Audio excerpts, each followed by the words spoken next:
What is your position on undocumented or illegal aliens in this country? I haven't heard you talk about that. Let me talk about it right now. We are a country of laws, and we're a country of immigrants. And those two things shouldn't be incompatible. So, I start with the premise that we should have strong border security. And it should be enforced. Because any country has the right to regulate who comes into the country. That's part of what it is to be a nation state. Right? And so there's nothing inappropriate for us to make sure that we've got strong border security. Now, I'll tell you that the strongest border security probably will not just come from trying to build a fence all along the border, because that's not going to happen. First of all, half of the undocumented workers who come in actually just overstay their visas. They don't come in from the southern border. So we have to have virtual borders, which means that we have to have employer verification systems that are actually enforced. When you see these raids on these plants, and a few poor workers are taken away, but the company gets a slap on the wrist, and then 6 months later are hiring a whole new batch of undocumented workers, you're not solving the problem. That's just a PR stunt. So what we have to do is actually have an employer verification system that works with a tamper-proof ID card, and the employer can call in and it can be verified right away. That's point number one. Point number two is we've got to work with Mexico to carry their end of the bargain, to develop jobs and opportunities on that side of the border, because listen, one of the things I don't like sometimes about this debate is people are getting all angry at these illegal workers here. Let me tell you something. If Canada was paying $100 an hour,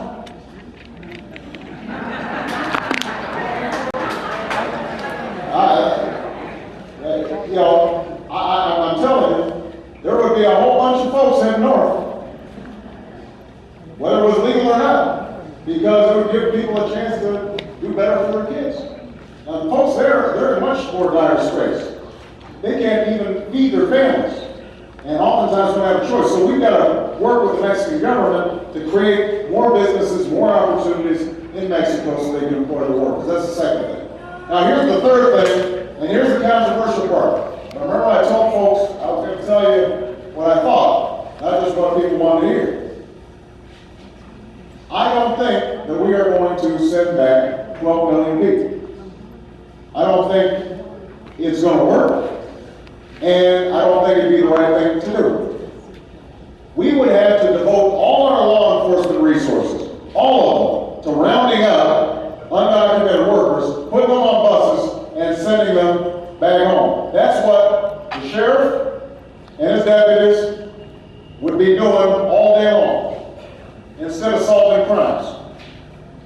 And I don't want to be a country where we're seeing on television us grabbing a whole bunch of mothers and fathers, their kids may be U.S. citizens, and we're shipping them off. That's not the kind of country we're in. So what I said is this. I want to give them a pathway to citizenship. I know people will yell, that's amnesty. And what I tell them is, amnesty would be if tomorrow they just come in and they're automatically U.S. citizens. What I'm saying is a pathway that takes 10 years. You've got to pay a fine. You've got to learn English. You've got to go to the back of the line so you don't get special treatment before people who came here legally or are applying legally. So you don't get an advantage over those folks. But you then have a chance to at least legalize your status. Here's the advantage. If you do it that way, then they can't depress U.S. workers, because now they're subject to the same minimum wage laws. They're subject to the same worker safety laws, same overtime laws. They can join unions, which means they can't undermine U.S. workers the way they're doing right now when the employers are exploiting them. Now, I know that that is not what a lot of people, think is ideal, but I think that's the practical and the right thing to do.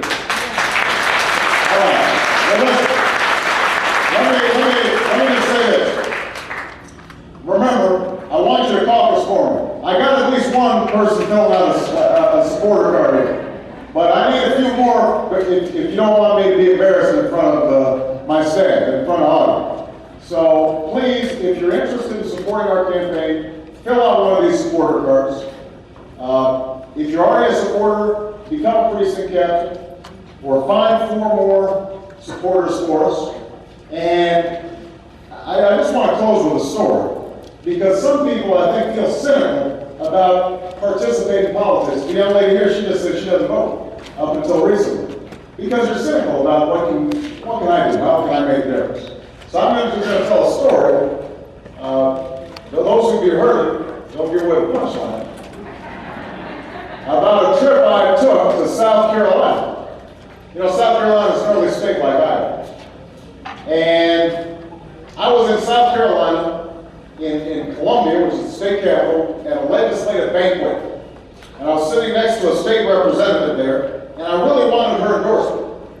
So I said, State Representative, I really want your endorsement. And she looked at me and she said, Obama, I will give you my endorsement if you come to my hometown of Greenwood, South Carolina. And I must have a glass of wine or something, because right off the bat I said, okay, I'm coming. Come to find out, Greenwood is an hour and a half from every place else. So the next time, it's about a month later, I fly into South Carolina. I get there late. It's about midnight. I get to the hotel room about 1 o'clock. I'm exhausted. I've been campaigning for 10 days. Haven't seen my family. Feeling lonely. I'm staggered into my hotel room. My staff taps me on the shoulder. They say, Senator, you got to be in the car at 6 o'clock in the morning. I said, why is that? I said, we got to go to Greenwood, South Carolina. So the next morning I wake up, drag myself out of bed. I'm tired. Pull the shades open in the hotel room. It's pouring down rain outside. Open up the newspaper. There's a bad story about me in the New York Times. Go downstairs, the umbrella blows open, and I get soaked. So now I'm sitting in the car, I'm wet, I'm mad, I'm sleepy. My staff isn't talking to me because they're scared I might say something to them. So we drive, and we drive, and we drive, and we drive, and finally we get out to Greenwood, although you don't know right away that you're in Greenwood because there aren't any big buildings around Greenwood. Pull up along some fields, and there's a park, and there's a little building there. We go inside the building, and after an hour and a half drive, there are only about 20 people there. And they're all kind of damp. Look like they're kind of sleepy, like they'd rather be someplace else. But that's okay. I've got a job to do. I'm running for president, so I start shaking hands, saying hello to everybody. And suddenly, we hear this voice cry out, "Fire up!" And just like that, out of 20 people, they all go fired up. And then the voice says, "Ready to go!" And just like that, the other 20 people, they all say, "Ready to go." You can tell they heard this story before. And I don't know what's going on, so I look behind me, and there's this little woman. She's maybe 5'3", got an outfit on. She's about 60 years old. She's got a big church hat on. And she's smiling at me, and she says, "Fired up!" And it turns out that she's a city councilwoman from Greenwood, South Carolina, who is famous for her chant. In fact, they call her the chant lady. And for the next 5 minutes, she just keeps on chanting. Fired up! Ready to go! Just like that.